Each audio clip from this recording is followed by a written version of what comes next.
I spent basically all my free time this past week just opening and returning letters of just Christmas cards from all you parishioners. And I have to say, it kept coming to my mind. It's one of the greatest gifts that you receive with the priesthood, to be a part of so many people's lives. So I want to thank you for that. And I found it interesting, it was fascinating, that the majority of the comments that were written in these Christmas cards was, "Thank you for speaking the truth about difficult issues and being a shepherd." And I was like, great, because that's exactly what I have to do this week. So the line I'd like to focus on in the Gospel is what was said regarding the Magi after they encountered the Christ. They departed by another way. No one who truly encounters the presence of Jesus Christ, the Son of God, in the flesh, in our world, ever departs the same way they came to him. Question for us is whether that's the experience we are having when we encounter the presence of Jesus Christ in the Holy Eucharist, when we come to Mass. Or am I walking out of the church the same way that I walked in at the beginning? Unmoved, unconverted. I was told you last week that I'm going to be focusing a lot of my homilies on what it means to live authentic masculinity in light of the year of St. Joseph that Pope Francis has proclaimed. And some of the best lessons I've received about this very thing has come when I'm sitting around at parishioners' dinner tables with their family, watching how they interact. One time I was with a family, and one of the girls, she wanted to go out with her friends. She was going to be the only girl with all these other guys. And so the father said, "No, that's not okay, you're not doing it." She got upset and left. And the father said to me, "You know what the real test of a good father is? You have to love your kids enough to keep saying no." And if you think about it, it makes a lot of sense, because it's so much easier to just let your kids do whatever they want, because then you don't have to deal with the drama that's going to come based on your no. And every child is angry when their father says no, but in time they come to understand, you said no because you loved me, because you were actually trying to protect me. That's why a good father is always willing to say no when he has to. So I had a lot of mixed feelings at our Christmas Masses, because I was very happy to see so many faces coming to church. And it's been people that I haven't seen in months or even a year.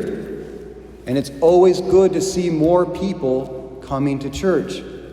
What was difficult was that many of these individuals who have not been coming to Mass for quite some time, along with visitors who came with them, who obviously were not Catholic or did not share our belief about the Holy Eucharist, came forward to present themselves to receive Holy Communion. What we don't want to do is ever make anyone feel unwelcome when they come to All Saints Catholic Church.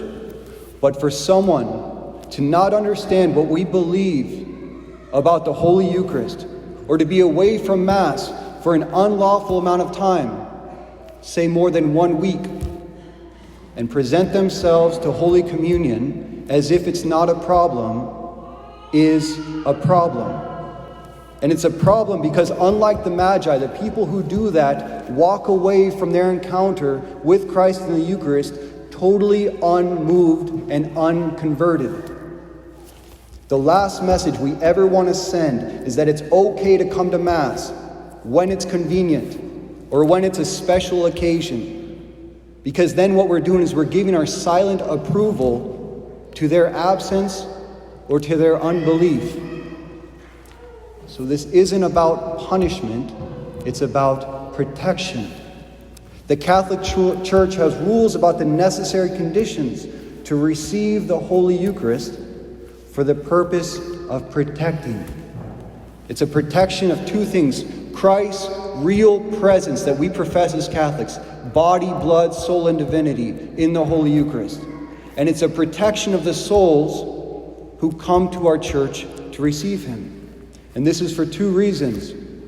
To receive the Holy Communion when one does not believe that it is truly Jesus Christ, or that when they are not properly disposed to receive him is called a sacrilege. It means it can jeopardize the salvation of their souls. St. Paul talks about this in Corinthians. This is a problem at the very beginning of the church. You can read in scriptures. Whoever therefore eats the bread or drinks the cup of the Lord in an unworthy manner will be guilty of profaning the body and blood of the Lord. Therefore, let a man examine himself, examine my life, to see, am I properly disposed to receive right now? For anyone who eats and drinks without discerning the body, which means without knowing what you are receiving and believing that, eats and drinks condemnation upon himself. To receive the Eucharist without being properly disposed or without believing that it is truly the presence of God in the Holy Eucharist is a condemnation of the soul. It's a sacrilege and it's a profanation. So the last thing we would ever want to do is enable a person to do that very thing. We want to protect them. So what does this mean? So I have to get very specific here. If you do not understand or believe that Jesus Christ, the Son of God, the same way he was present in that nativity when the Magi came to see him, is truly present in the Holy Eucharist, it is not okay that you receive Holy Communion. If I miss Sunday Mass, unless I was sick or unable to get here, without going to confession first, it is not okay that I receive Holy Communion. If I have missed a holy day of obligation, like last Friday, without going to confession first, it's not okay that I receive Holy Communion. If it has been longer than a year since my last confession, or I am conscious of any mortal sin that I have committed since my last confession, it is not okay that I receive Holy Communion. As a punishment? Absolutely not. It's as a protection. It's harmful to your soul, and it's an offense against God, who is truly present in the Holy Eucharist. And this has nothing to do with a priest's personal opinion. The last thing I ever need to give you, or you even want, is my opinion. This is the teaching of our church, our faith, and the profession of our scriptures that we believe from the beginning. This is an absolute truth that we all get to choose to accept or reject. It's not an opinion. And it's not a priest's job to enforce this. We're not here to enforce regulations, and we can't do it anyway. It is our job to inform you. God says this to the prophets all the time. If you do not warn a man of his sin, he will die, but I will hold you responsible as the shepherd. If you warn him and he chooses not to convert, you will live, but he will die.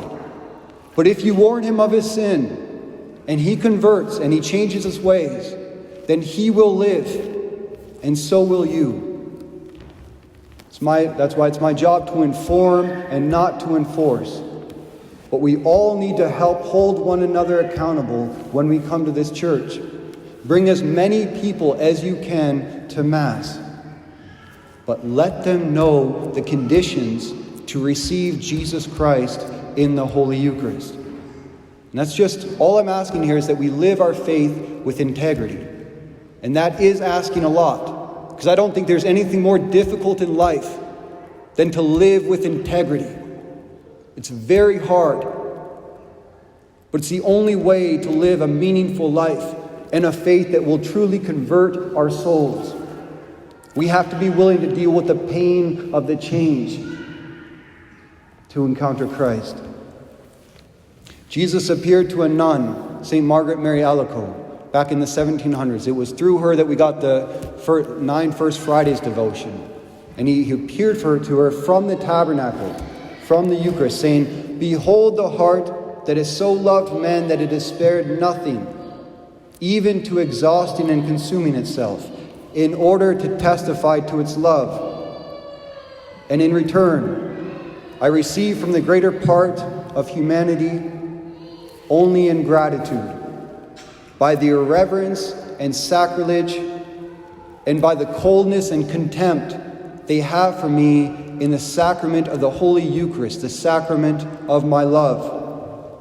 But what I feel most keenly is that it is hearts which are consecrated to me that treat me this way.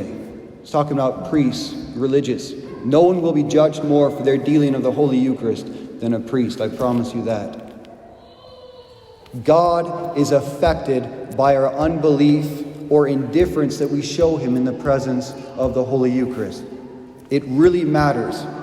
It matters to him, and it matters for the salvation of our souls. We are playing with fire when we come forward to the Blessed Sacrament, and if we are not careful, we will get burned. The Magi traveled a long way to encounter the presence of Christ.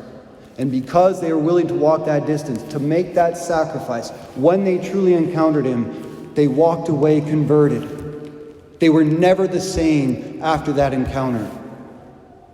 The longest journey of our life is 7 inches. It's going from our brain to our heart, taking what we profess and truly incarnating that into our life, professing that with the way I live, with integrity.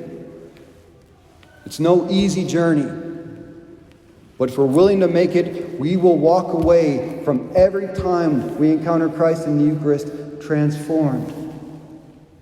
And that's my goal as your father, to facilitate that encounter. And if to do that, I have to love you enough to say, no, it's not okay to do this, to protect you and to protect Jesus Christ, so be it. Someday you'll understand why, even if you don't today. If you really want to experience the presence of Jesus Christ in the Eucharist in a more profound way this coming year, I want to recommend something for every one of us to do, is to buy the book Insinu Jesu. This has been approved by many of the church bishops and cardinals and is being spread around the entire church right now. Is a monk who's began a community of adorers of Christ. All they do every day, all day, is sit in adoration of Christ's presence in the Blessed Sacrament. And he began receiving messages from Jesus, locutions, back in the early 2000s, that has now been put into a book called Insinu Jesu.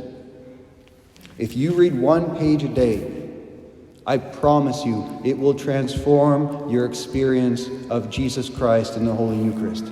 It will no longer be about the rules that you have to follow. It will become a relationship.